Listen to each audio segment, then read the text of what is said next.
About 4 years ago, I wasn't thinking when I put together the program, and I created the section In Memorium, Greg Peterson. And the initial reaction was like, oh my God. I didn't know, yes. So, because it tickles me every year, we are continuing with In Memoriam featuring Greg Peterson.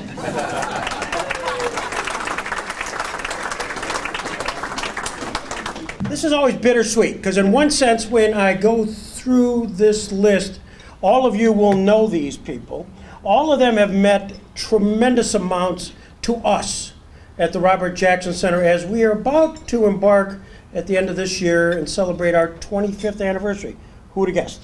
25 years of the Jackson Center. And many of the people who we're memorializing and remembering are those people who, upon the shoulders upon which we stand today. And thank you, Kristen, for permitting me to do this.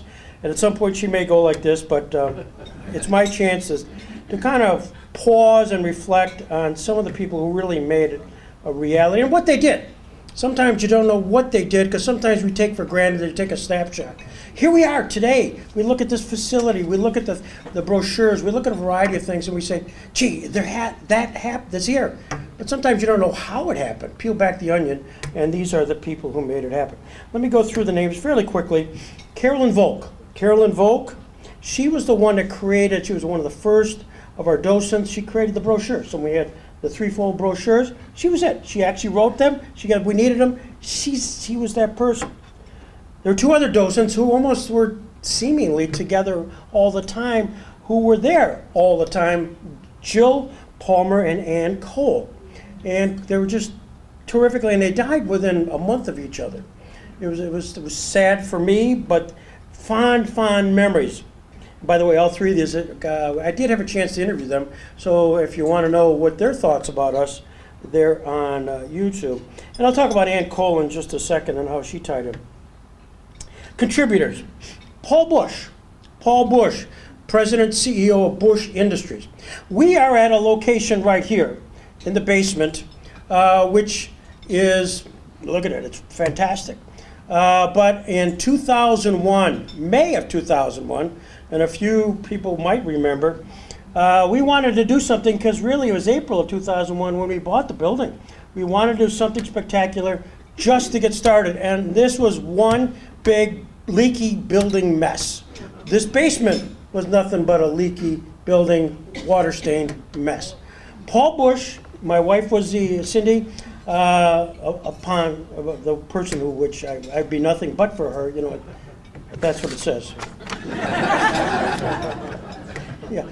But anyway, she was the general counsel of Bush Industries, and we got Paul Bush and the entire Bush Industries, and they turned us into one wonderful ice castle event. We had Eugene Gerhardt, the first biographer of the Robert H. Jackson, and he was here, and that's the first time John Barrett, by the way, met Eugene Gerhardt. So we have a wonderful picture of the two biographers, one place, one time, kind of the passing of the torch. But that was Paul Bush who made that happen, paid for it, and underwrote it. And we had various touch screen activities here. So whatever Bush Industries had extra, including all of our furniture, was really Bush Industries. But Paul passed away this past year. Jack Nord, another person, Union National. You may or may not know Jack, but he provided us various furniture, and if you go into Kristen's office, you'll see a beautiful break front that Jack and Union National provided to us. Under the contributors category, again, names you may or may not know, Dwayne Anderson. Dewey Anderson was part of the Masons. The Masons owned this place, the Scottish Rite Consistory, and it was Dewey Anderson, among a few others, who in fact made that available for us to buy this place. And it's a long story, which I will save until the 25th anniversary. Invite me back, Kristen. I'll be glad to talk to you. I'll take that under advisement. Yeah, exactly. Hold back. Hal Conroe, who, you know, the folks from Warren know well. It was Hal, passed away this past year, and it was the Conroes who, among other Warren supporters, really made available to all of the high school students the book, the Gail Jarrell book, so that every 11th grader, I think 11th grade, wasn't it, Peggy, would get the book at Warren High School, and still do. And it was Hal, and among others, and look at Bob Crowley and others that supported all of that. But that was an amazing thing. Hal passed away this past year. Ann Heimbaugh. Ann passed away, and Ann goes way back. She had a long-standing relationship with Bill Jackson and Nancy Jackson. And that relationship, and she brought that to the fore, so much so that we had Nancy here. This was Bill Jackson's widow, was here, and Ann passed away. John LaFalce. Congressman John LaFalce, and good friends with Stan Lundeen, passed away this year. And John was a major player in that whole Love Canal. And he came down here and talked about that at great length. And he was a fan. He would show up, and every time we had a Robert Jackson Center event up at Chautauqua, it was Congressman John LaFalce. And he added celebrity along with, of course, the Honorable Stan Lundeen. He's here. Thank you, Stan. And that was really special. Chautauqua Institution. We've had a long-standing relationship here. And Shannon, I'm so glad you're joining the board. And Michael Hill's already on the board, is on the board. Thank you for that. But it's been long-standing. I mean, literally since day one, Dan Braden was our first executive director, and that whole connectiveness. And as a result of that came, some really special people. Some of them are right here. Arnie and Jill Bello, and Kitty and Bluey Greenberg, and Vic and Joan Gelb, and they were there at the beginning with Joe Raitt. Remember Joe Raitt, of course? And they blew in my ear a lot. They weren't shy. That's one thing nice about Chautauqua. If they got something to express for the good, it was always positive, they would share it. But we lost one of that group in Bluey Greenberg this year, and I just want to pause and just say how grateful we are to Bluey's memory. And Kitty, we're so glad you're here tonight because literally day one, there was Bluey Greenberg, and we're glad to continue that support from that whole Chautauqua connection, so thank you very much. A few others who passed away, Marcia Pops, you may know Marcia and her husband. I saw him at Chautauqua, at the Everett Jewish Life Center, and how they would support us in many ways, but always through the Everett Jewish Life Center, Edith Everett. We would bring in people from the Holocaust, Gabriel Bach, who was Adolf Eichmann's prosecutor. How cool was that? And Marcia passed away this past year. Bob McClure, who, when it came to our Turner Winter Series for the almost 20 years we've done that, Bob was always front and center. Bob was the guy who plays.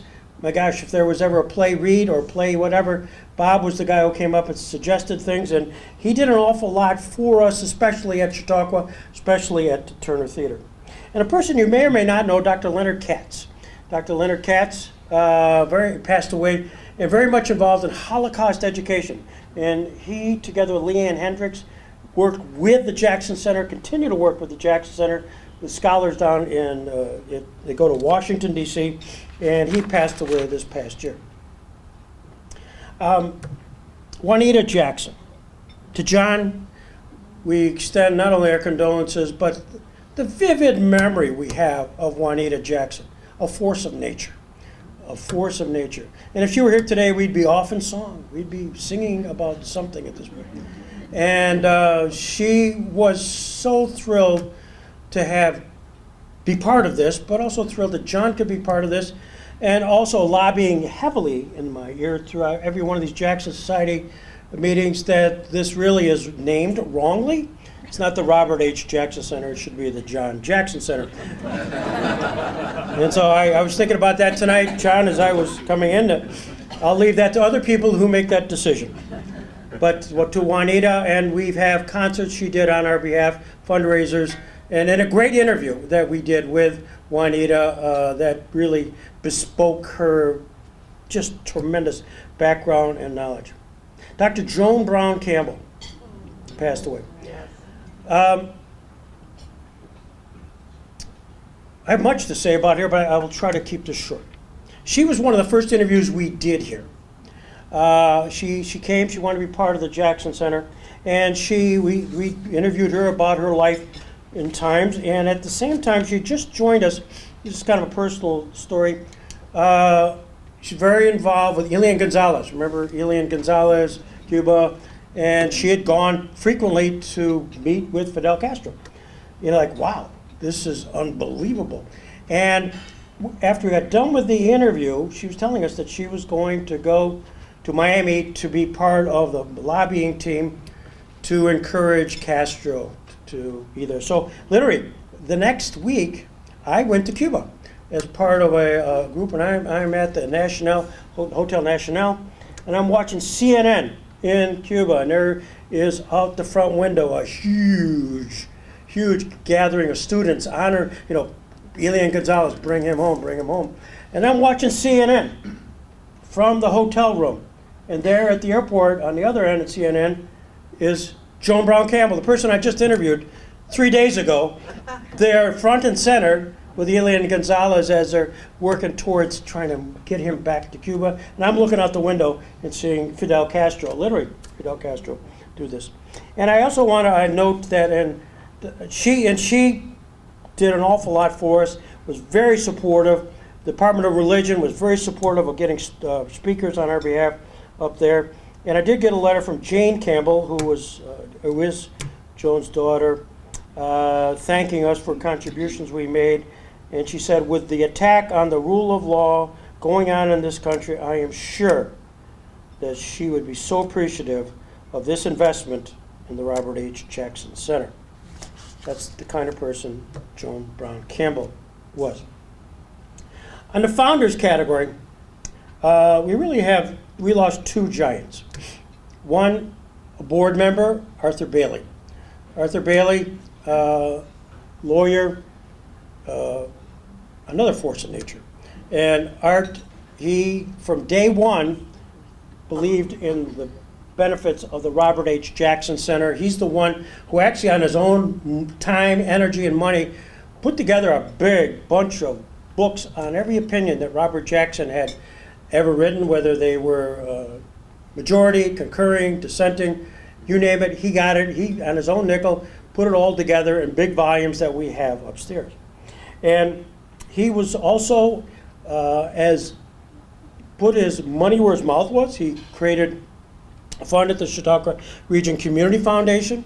He also was there to support us when we needed, if you ever go up and see one of our big dog and pony shows, when we have the appellate division or the Court of Appeals, or when we bring out the big bench, it's the Bailey bench, he funded that as well.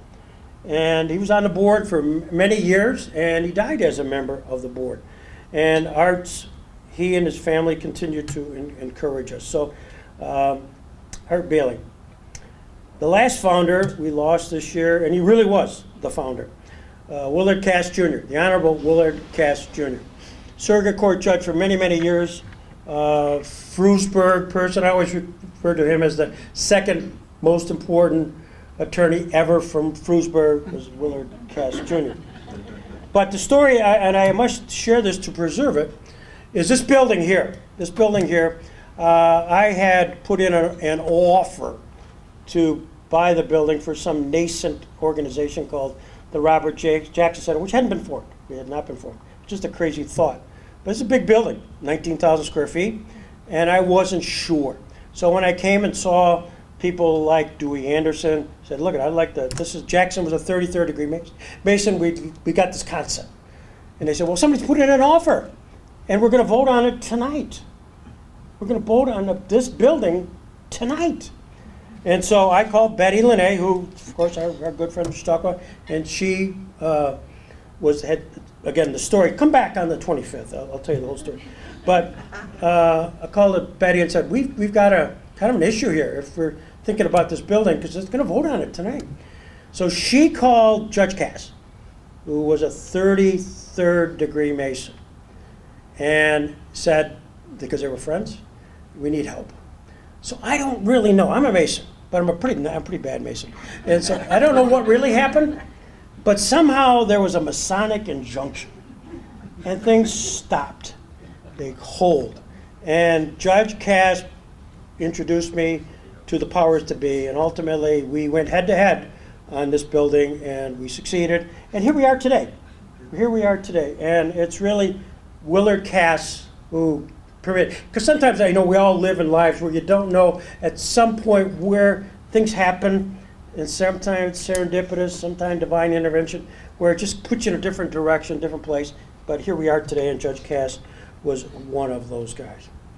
Finally, we lost a real friend in Phil Donahue. Phil Donahue. The story is worth retelling because it involves Ann Cole. While I was contemplating programming of what might be fun here, I saw an interview that was done with Phil Donahue about the history television, because he was in the Hall of Fame of television. And he said one of his first things was to interview Albert Speer.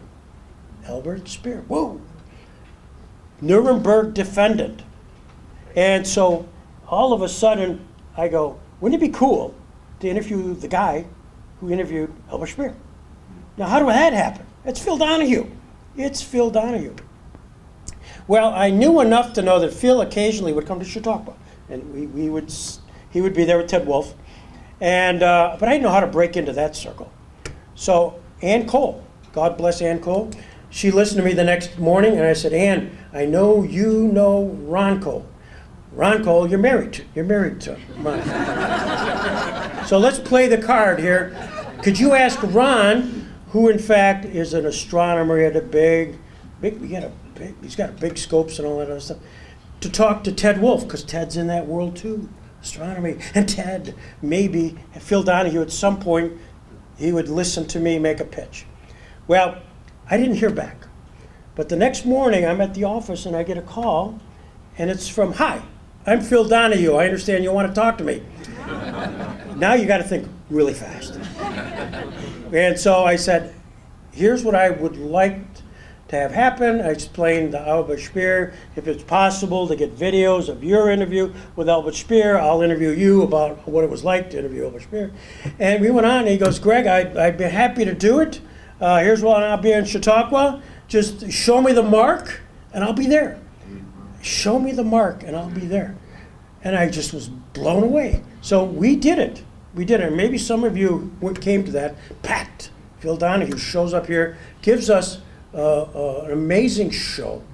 And Phil, during the course of the interview, while he's talking about Speer, he then gets up and says, I just gave a commencement speech in North Carolina, and I talked about his case on Barnett. Stands up during the interview. We were interviewing, we were both sitting. Stands up and looks at the crowd, and he recites the Jackson quote that is often discussed. And he did that, and I'm looking at Ed Tomasini. Ed's taking away. I go, did you get that? This is no script. He's not reading. He just plain did it. Which subsequently we did. I see Allie Russell here. Allie, thank you very much. Because Allie, Mark Russell, Phil Donahue all became friends, and Mark and Phil actually did something similar on the Barnett case, an event which I showed a little bit about a couple of years ago when we honored Mark. Now, Phil subsequently did a fundraiser for us. Marlo Thomas showed up. That was great. And he did a couple events here as well, and spoke at the Jackson Center at a Jackson Society event, which we held upstairs. And it's at that time I made a fool of myself. I know I can do it. Talk to my wife. She'll give you several examples. But I want to share with you as I exit. I want to share with you a little piece of Phil Donahue, of me in front of a crowd of about 200 people. You have to turn around. You're going to have to turn around and see that video there. I'll give you a second because it's worth it. You don't want to miss this because it'll create a guffaw at my expense. How does this come together? And this is an interesting story because Phil Donahue has always been a fan of mine, has obviously given the crowd a lot of people. Yeah, what does he feel? You said I've always been a fan of yours. Oh, have you? Have you been a fan of mine? Always. Far back as I hope he says that. And Ed, you got this on film? You got it. Perfect. I'm going to play this on YouTube. Absolutely. So let's celebrate this for our kids. Let's make sure they know about it. Let's support Greg. And he knows I'm a big fan of his.